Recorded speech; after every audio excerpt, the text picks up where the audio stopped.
Y ya estamos en contacto con el parlamentario, vocero de Somos Perú, el señor Héctor Valer, que nos atiende vía teleconferencia. Gracias, congresista Valer, por su tiempo. Bienvenido a Latina. Muy buenas noches, señor Santiago Gómez, a sus órdenes. Bueno, quería preguntarle si usted no tiene la sensación de que esta comisión de fiscalización hubiera llegado más lejos si hubiera tenido facultades de comisión investigadora, ¿no? Era algo que hoy de lo que parecía renegar el presidente de esta comisión, el señor Burgos, ¿no? Nos negaron la posibilidad de investigar a todo vapor, con toda energía, este gobierno, ¿no? Pero igual presentaron el informe. ¿Cree que se pudo haber hecho más desde esta comisión?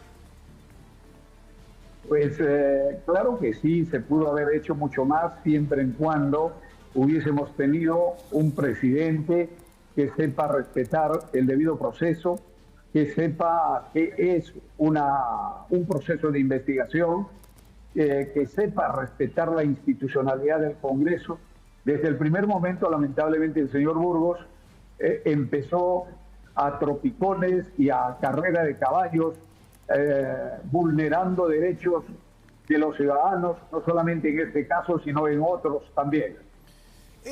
Diríamos que usted entonces no está de acuerdo con este informe, con las conclusiones que incluso le sugieren al Parlamento evaluar la vacancia de la presidenta Boluarte. No, de ninguna manera. Esta es una redacción después de haberse tomado un par de cervezas, seguramente porque es una espuma de la redacción que han hecho. Si nosotros leemos las 2000 páginas, encontramos lamentablemente, por momentos dicen que han investigado, por momentos quieren llegar a demostrar que hubo peculado de uso, abuso de autoridad, omisión de deberes funcionales y encubrimiento personal, pero parten a partir de una hipótesis de persecución a una ciudadana como la presidenta de la República y sobre todo queriéndose entrometer a sus intimidades, al extremo que afirman que la señora presidenta habría tenido una reunión amorosa con el señor José Olazábal Amao y que habría entrado a Mykonos 19 en enero de 2024 y dice que habría sido una reunión particular y banal.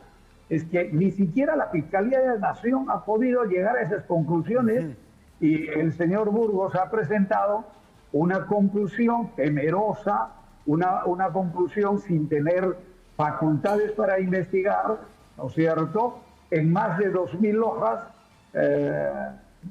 generando una serie de recomendaciones que no van a ser viables.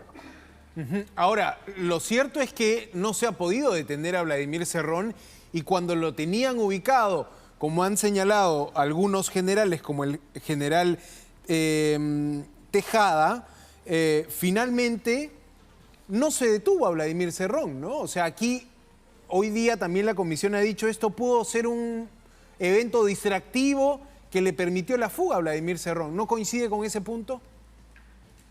Pero justamente como le digo, ¿qué capacidad puede tener un grupo de trabajo sin facultades de investigación, sin facultades para levantar secreto de comunicaciones, sin facultades para levantar secreto inclusive bursátil, etcétera? Simplemente son chismes. Y esta redacción para mí es un manotreto de chismes a partir de la persecución a la integridad de la presidenta de la República. Entonces estamos hablando de un acto meramente opositor, digamos. Este es el enfoque que quiso darle el bloque Podemos, porque claro, hemos visto activamente a los congresistas de Podemos en ese espacio, en la Comisión de Fiscalización, poniendo la mira sobre la presidenta. Así es. Nosotros los de Somos Perú empezamos manifestándole desde el primer día al señor Burgos, que es del partido Perú Podemos, que solicite la capacidad de investigación. Pero en el momento que concitó la capacidad de investigación para la Comisión de Fiscalización, ya había cometido una serie de tropelías como el haber dicho de que en el Congreso de la República había una red de prostitución y había cambio de votos por mujeres. Y esto definitivamente generó un malestar en el Pleno del Congreso y al final no le dieron la capacidad de investigación porque sabían que el timón del barco que estaba navegando en olas y en tormentas no estaba en manos de un buen capitán. Y recordamos que usted protestó específicamente por estos actos de investigación cuando se hablaba de esta presunta red de prostitución en el Congreso, ¿no? Esto habría ocurrido en enero de este año. Recuerdo que usted alzó la voz contra sus colegas de la propia Comisión de Fiscalización. Pero volviendo al tema del informe, un informe de comisión fiscalizadora, ¿qué trámite tiene que seguir? ¿Esto será llevado al Pleno del Congreso? ¿Esto será llevado o quizá visto en la comisión permanente? ¿Qué le corresponde ahora a este folio o a este expediente de más de 2.000 hojas? Señor Santiago Gómez, de acuerdo al artículo 89 del reglamento del Congreso de la República, cuando se constituye una comisión investigadora, tiene las facultades de una Fiscalía de la Nación y en algunas oportunidades las facultades de la magistratura del Poder Judicial. Pero en este caso no ha sido tal, simplemente es una comisión ordinaria dedicada a la fiscalización y la Contraloría General de la República. Quiere decir, de acuerdo a los antecedentes y al diario de debates de la Constitución de 1993, esta comisión ordinaria solo está facultada exclusivamente para hacer una fiscalización del presupuesto ejecutado por cada organismo público descentralizado y también coordinar con la Contraloría General de la República. Una cosa hubiera sido si es que hubiese tenido facultades investigadoras. Por eso digo que esta relación de más de 2.000 personas simplemente es un blog de chismes.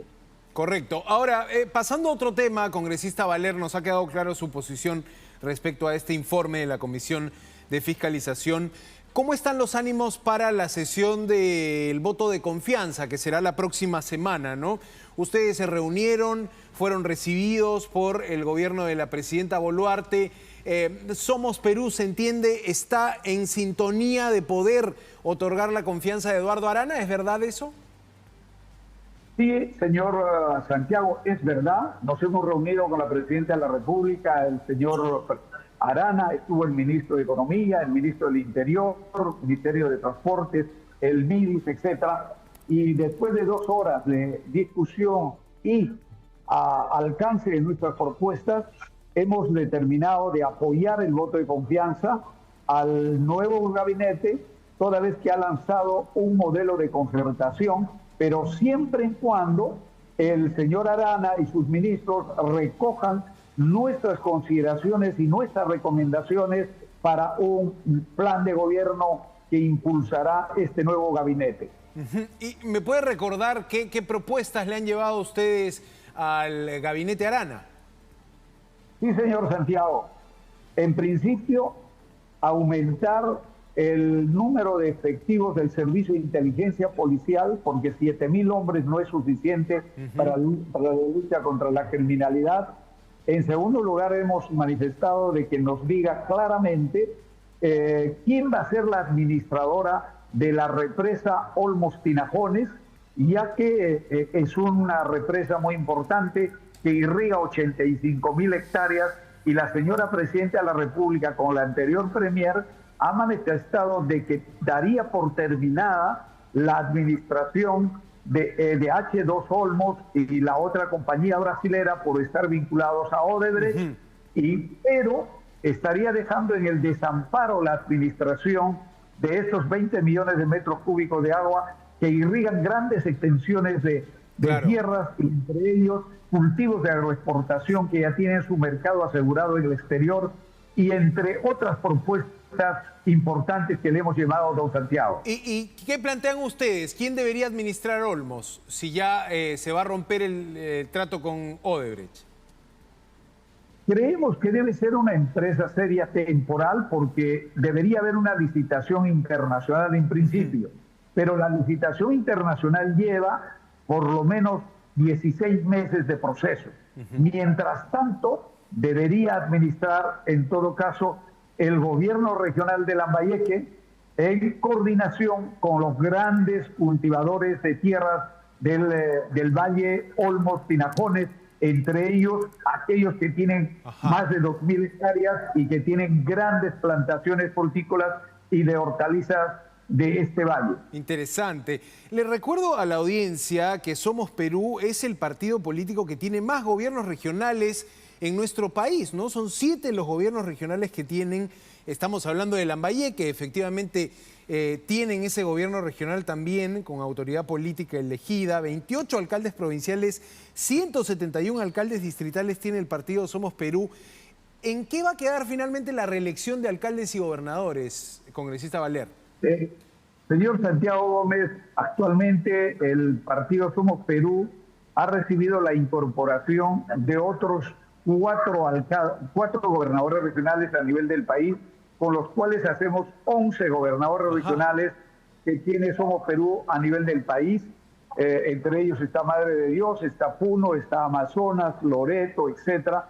Y tenemos más de 400 alcaldes a nivel del país, razón por la que al ver que muchos de ellos están haciendo una buena gestión, nosotros hemos impulsado en coordinación con alguna bancada la reelección de alcaldes y gobernadores, que en este momento se ha aprobado en primera votación para ir a un referéndum, pero a la vez hemos presentado una reconsideración, toda vez que solamente falta 10 votos que no asistieron el día de la votación. Y creemos que el día de la reconsideración vamos a alcanzar los votos suficientes para que haya reelección de alcaldes y gobernadores, señor Santiago Gómez. ¿Y cuándo sería esta votación de la reconsideración? ¿Cuándo podría darse?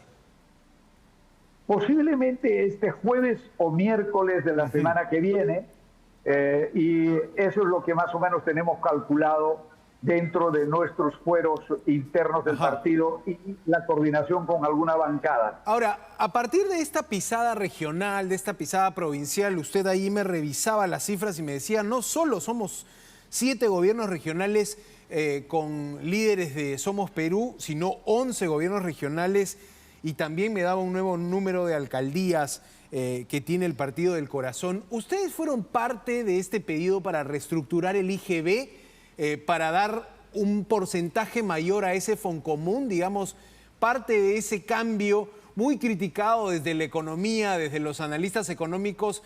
¿También es algo, una bandera que ustedes levantaron? Sí, junto con algunas otras bancadas, como Fuerza Popular, Renovación Popular, está también Acción Popular, etcétera. Otras de las 13 bancadas, 8 de ellas.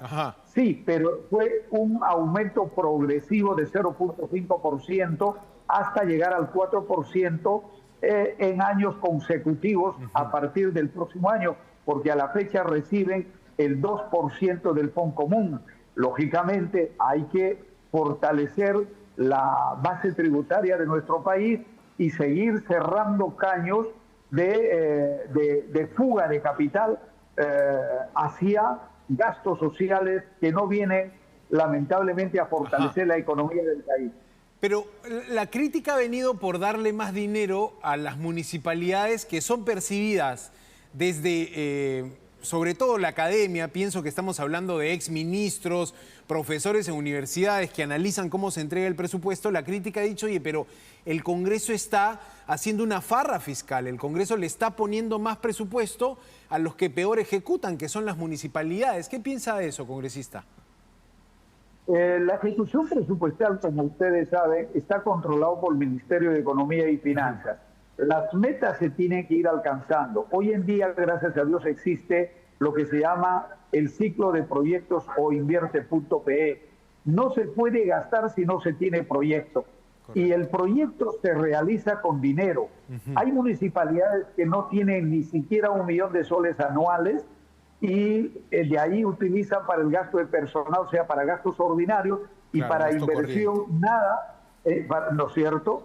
Y este aumento del Fondo Común les va a permitir tener consultores o grupos de profesionales que elaboren proyectos o perfiles de proyectos para poder acelerar la inversión en sus municipalidades, y lógicamente estos perfiles y expedientes técnicos son vigilados, supervisados, analizados y observados por cada uno de los sectores, como en el caso de vivienda, lo que es agua y saneamiento, etcétera, el PNCU, el PNCR, en el caso de transportes, el mantenimiento de carreteras o trochas carrozables, etcétera. El dar más fondo a los municipios nos permitirá dinamizar la economía y entregar dinero para que justamente haya mayores proyectos en el país. Ahora, congresista, para terminar quería preguntarle, ¿Somos Perú buscará liderar el Congreso en este último año del quinquenio? ¿Buscará presidir la mesa directiva? Se hablaba del congresista José Gerí como la carta del partido para esta importante elección. ¿Qué me dice usted? Bueno, a veces hay mucho chisme, ¿no?, respecto a las candidaturas en el Congreso, pero lo que puedo decir es Somos Perú tiene un partido institucional y orgánico, y esta decisión lo toma el Comité Ejecutivo Nacional del partido, y después de esa reunión intercambia criterios con los otros partidos institucionales que tienen representación de bancada en el Congreso de la República, y luego de ello recién sale el precandidato o candidato a la mesa directiva. Nosotros pertenecemos al Bloque Democrático País, y el Bloque Democrático País es el que ha venido de alguna manera eligiendo la mesa directiva del Congreso, y ese bloque democrático está integrado definitivamente por los partidos institucionales, y los líderes de cada partido tomarán la decisión. En este caso es Somos Perú, el Comité Ejecutivo Nacional liderado por la señora Patricia Lizotelo, en la que yo no soy parte del comité, y por tanto yo mal haría en pronunciarme respecto a este tema. Correcto. Bien, congresista, le agradezco mucho su tiempo. Mencionar nada más una curiosidad, veo que usted tiene de fondo la bandera indoamericana, puesta en relevancia por el partido aprista, ¿no? Si no me equivoco, corríjame usted en todo caso. La bandera indoamericana fue impulsada por Víctor Raúl Ayala Torre un 24 de mayo del año 1924 en México, como una unidad continental, y principio que lo recoge el partido Somos Perú, y por tanto nosotros, al menos yo y un gran grupo de personas, llevamos este principio de la unidad latinoamericana, que no es patrimonio del actual partido aprista de Alfonso Ugarte.